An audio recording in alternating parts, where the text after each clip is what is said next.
Congress leader Priyanka Gandhi आज लोकसभा में full form में दिखी हैं। प्रियंका गांधी ने लोकसभा में अपनी पहली स्पीच दी और आइन से लेकर अडानी तक, संभल से लेकर मणिपुर तक, भाईचारा से लेकर डर का माहौल तक, किसान से लेकर नफरत तक, नेहरू से लेकर पीएम मोदी तक के मुद्दे पर वो सरकार पर जमकर बरसी। केरल के वायनाड सीट से कांग्रेस लोकसभा एमपी प्रियंका गांधी वाड्रा ने एनडीए सरकार को जबरदस्त तरीके से घेरा। प्रियंका ने कहा कि पहले राजा लिबास बदलकर तनकीद सुनने जाते थे, लेकिन आज का राजा लिबास तो बदलते हैं। शौक तो है उनको लिबास बदलने का, लेकिन ना आवाम के बीच जाने की हिम्मत है और ना ही तनकीद सुनने की। प्रियंका गांधी ने संभल हिंसा को लेकर जमकर हुकूमत को घेरा और कहा कि पीएम मोदी आइन को सिर से लगाते तो है, लेकिन संभल और मणिपुर पर शिकन भी नहीं आती।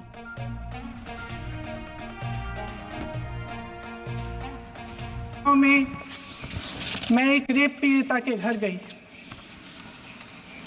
उसे जलाकर मार डाला था। वो शायद 20-21 साल की होगी। हम सबके बच्चे हैं। हम सोच सकते हैं कि अगर हमारी बेटी के साथ बार बार बलात्कार हुआ और फिर जब वो अपनी लड़ाई लड़ने के लिए गई तो उसको जलाकर मार डाला गया होता तो हम पर क्या बीतती। मैं उस बच्ची के पिता से मिली।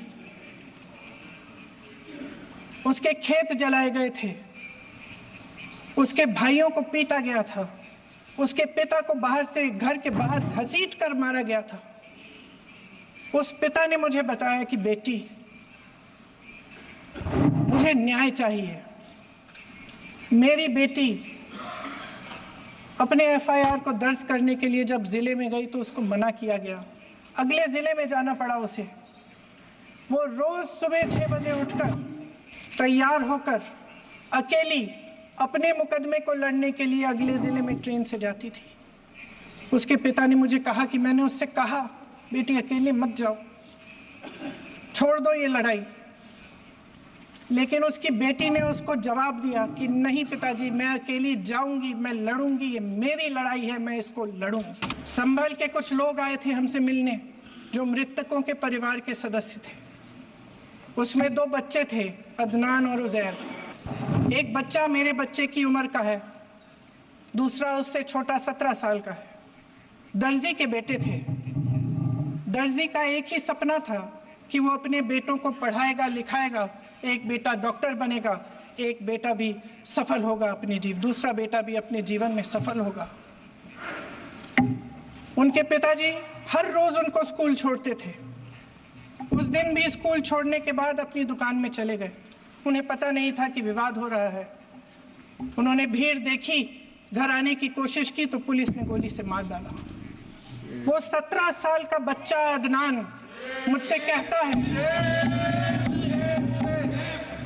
वो 17 साल का बच्चा अदनान मुझसे कहता है कि मैं बड़ा होकर डॉक्टर बन के दिखाऊंगा, मैं अपने पिता का सपना साकार करूंगा।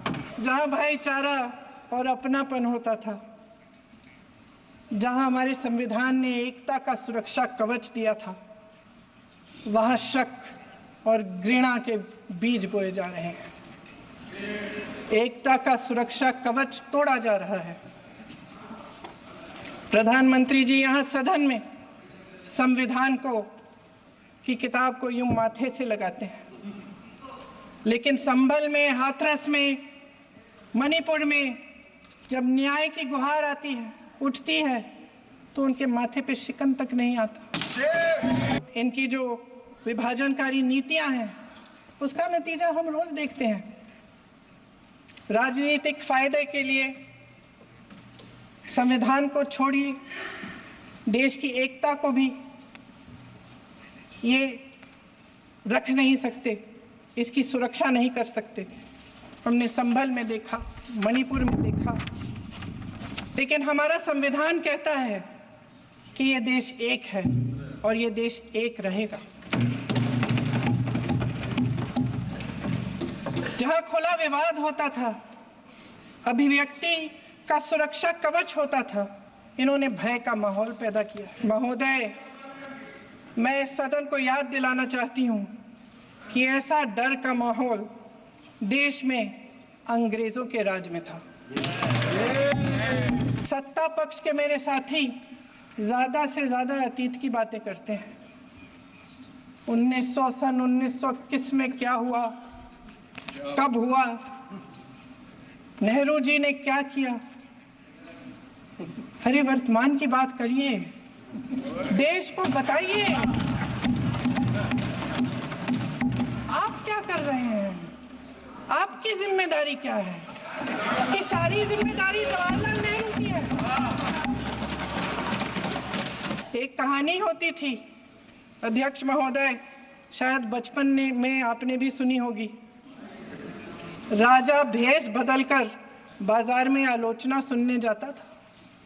ये सुनने जाता था कि प्रजा मेरे बारे में क्या कह रही है, मैं सही रास्ते पे चल रहा हूं कि नहीं। लेकिन आज का राजा, भेष तो बदलते हैं आज के राजा, शौक तो है उनको भेष बदलने का, लेकिन न जनता के बीच जाने की हिम्मत है और न आलोचना सुनने की।